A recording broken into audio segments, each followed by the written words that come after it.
But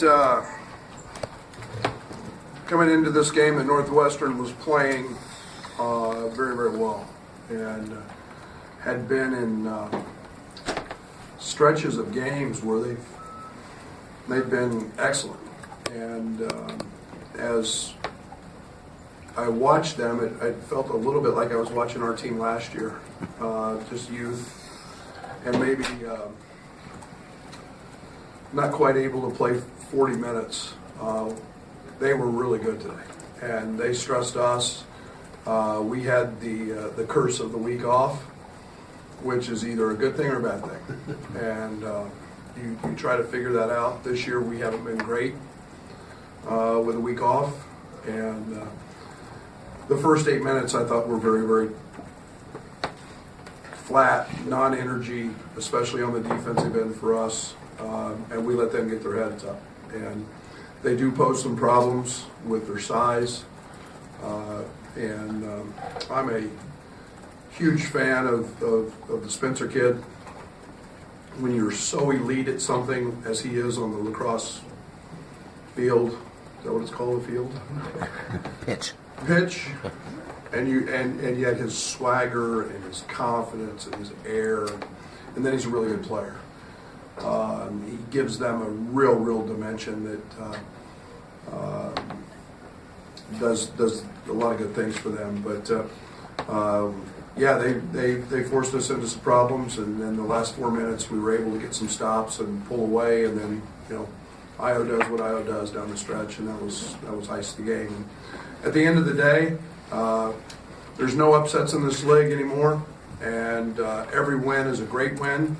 It's conference play. You can look at just catching some of the scores today, and we just put this one in the left column and we move on to the next and continue to try to get better. And Northwestern was great today, and I was pleased. We've shot 1 million balls this week, and it was good to see the ball going a little bit. Chris kind of mentioned he cringed a little bit when Trent's first shot went in. How do you, I would too. How do you, as Trent's coach, kind of know when he's on a heater or when something? Yeah, I mean, we all know. Everybody in here knows Trent's really capable of a 30-point half, and he's evolved into an unbelievable player in terms of playing the game the right way. Just curious, did he have a turnover today? No, 6 games in a row. And yet we need his offense. We need that's the next level for us, is being able to shoot the basketball and be able for him to get going. So our staff's done an unbelievable job getting him in the gym and shooting a lot of balls. And I would cringe too when Trent gets going. Brad, you said they stressed you, especially defensively. What did those bigs do, or how did they stress your bigs defensively? Made threes. Yeah, and it's they can play. They invert everything. They can post, and Spencer's big and strong, and then you let I was concerned early when Barron's got 3 threes up in the first 4 minutes, and it's our ball screen coverage wasn't very good today, and then again Young steps out and makes one, and we kind of played the percentages a little bit with him, but I've seen Miller play since I was at SFA. I know what kind of player he is. He's having a great year, an all Big Ten type year, and so 6-7. We had some challenging matchups with him. So, back to Trent a little bit. For him to get to 1,000 plus now career points, and also match his career high of rebounds, 3 assists, no turnovers. How does that maybe speak to how his overall game has developed? Well, when you start thinking about he's halfway through his junior year, that tells you how good his first 2 years have been. And as a player, I mean, to accomplish that, it's not like he's doing it at the end of his senior year. And his first 2 seasons here were terrific. And yet he's evolved into not just a scorer. He's evolved into an elite defender. A guy who doesn't turn it over, a guy who sees the floor, a guy who knows everything we do. I couldn't be prouder and happier. That's a unbelievable accomplishment, and kudos to him and his teammates, because it's been the start of a great career for Trent. Following up on Jeremy's question about bigs, what's your gut feeling about how Kofi's grade out will work, and what's your assessment of his performance? He wasn't great today. Again, I thought they had some things to do with that. We threw him 2 or 3 or 4 lobs that I thought he should have caught and finished. Timing was just a little bit off. But again, he occupies space, and he's a freshman. He had 12 points and 7 rebounds, and I'm nitpicking if. I didn't think he had maybe his quite his energy that he's had previous. Coach, you guys tried to throw that knockout a couple of times there really late, but they kept getting back in it. What was so hard to put them away tonight? They're good. They were feeling it offensively. They're a talented team. They've done this with everybody. I mean, midway through the second half against Michigan State, it's a 2-possession game. They've had very few nights where teams have been able to just deliver that knockout punch. And you have to keep rolling for 40 minutes. And I thought we did that tonight. The first 8 minutes I wasn't overly excited about, but you gotta grind, and when you're not your best, you gotta find a way. And again, Northwestern deserves a lot of credit. Those baseline jumpers that Georgie hit have mostly disappeared from other levels of basketball in the NBA. Just how important were those maybe today against Northwestern zone to get some shots? Yeah, we practice a lot of those. We play in the short corners a lot, and that's a very, very difficult area to guard. And so Orlando Antigua does a great job with our bigs, and that's an area that we get a lot of shots in, and especially this weekend we were going to see zone.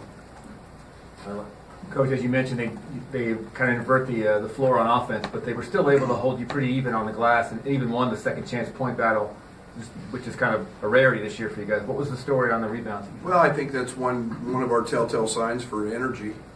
And again, it's one of the things that we talked a lot about because of their size. In their games, they've been getting out rebounded just like this, 2, 3, 4. It doesn't matter. I mean, there's very few games where they've gotten waxed on the glass, and 40% of the shots that their opponents take are threes, which mean long rebounds, and we fell into that early, and but again, give them credit. Their size impacts you a lot, and then I just thought we were a little flat with our energy. That Northwestern extended 2-3 zone seemed to kind of stall the offense a little bit. What were some of the struggles behind that, and what was the key to just adjusting to that zone? Well, I thought it was pretty good. It takes you a little longer against zones to score. I loved our shooting percentage tonight. I thought we got the ball, especially in the second half. We got the ball into the middle of it a little bit. We penetrated it. You're always going to have a few possessions where it looks late clock that they do a good job of, and we haven't seen a ton of zone in this league, so we actually spent a few days, on that a little bit. But I thought the second half we did a much better job getting the ball into the center of it and driving it, which you have to do, and then you got to jump up and eventually make some shots. Coach, going off of the baseline jumpers again, how much does that open up your offense for drives to the basket or outside jump shots? Well, it's huge. You've got to be able to extend them, and I think it's one of the big challenges we've had this year with the new 3-point line is people aren't guarding people, and so you've got to be able to make a few and extend it, and that opens up driving angles. And I thought Andres Feliz did a great job in the second half of finding a few gaps. Io rejected a couple screens and drove baseline, which was something that was needed. So. Every jump shot you make helps extend the defense a little bit. On that Io last pull-up, it looked like you had some drawer replace. Trent was coming up and Kofi going down. Other than just making shots late, how well is Io seeing the floor and making the right play? Yeah, it's great. It's really good when Io comes over in a timeout. He said, make sure, he goes, Trent's on a heater. Make sure Trent's my replace guy, and he's starting to understand that and see that. And then we had the one extra pass, the hockey assist to Dre in the corner. Those are huge plays. I mean, you want to stop Io, go ahead. And again, we threw 2 lobs that Kofi should have finished and didn't, but the throwbacks were wide open. And when we're making jump shots, that becomes pick your poison type scenario.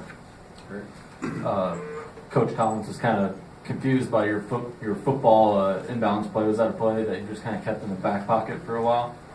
Yeah, I mean it's a it's a play that works when you've got a live ball. We just set all 5 guys out of bounds, and break a couple, and probably shouldn't have been a bounce pass, but when you know that they have to foul, that's a pretty good play to run. It's a very different alignment to try to guard. Brett, you mentioned it's not always been great, those week offs for you guys. What do you think that is? What are the challenges in kind of rekindling that energy? Competitive. You got to learn to. Once you get your competitive juices flowing, you don't want them to stop. And that's the challenge. You get a day off, and so you rest mentally, you rest physically, and sometimes after a day off, and I think if you ask most coaches around the country, sometimes after a day off, you're a little sluggish. You're trying to get back into that, and so we've got to be able to get going again. And I thought after the first 8 minutes we competed a little bit. We weren't perfect in our coverages, but we were our competitive level was up. You'll be shocked to know that Chris also compared his team to your team from last year. And do you feel lucky that you got them in January instead of February? I have no control over any of that, so I got to go there again in February. So, it's that team's continuing to improve, and they're going to beat people, and they'll have a different look when they get Bowie back, which will be interesting to see because Spencer's so good and so dominant on the ball, which so is Bowie. So. There'll be a little different look and be a little smaller, but our teams mirror each other. I loved our team last year for segments, and he's going through the same thing now.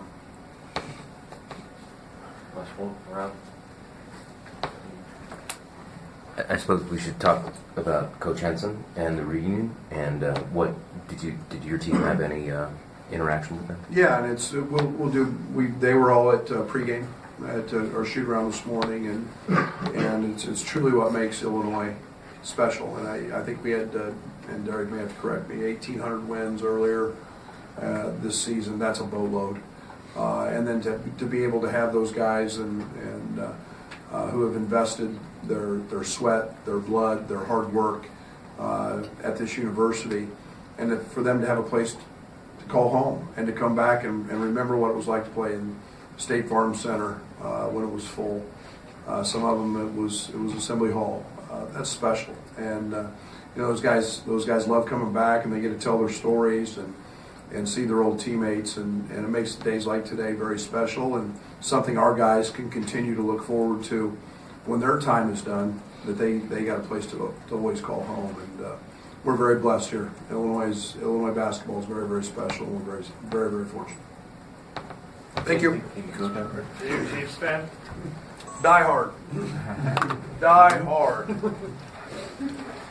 So I'm in an argument with my son now. His practice is scheduled at 1. He wants it at 5. He lost, by the way. I told him he's going to have to record it.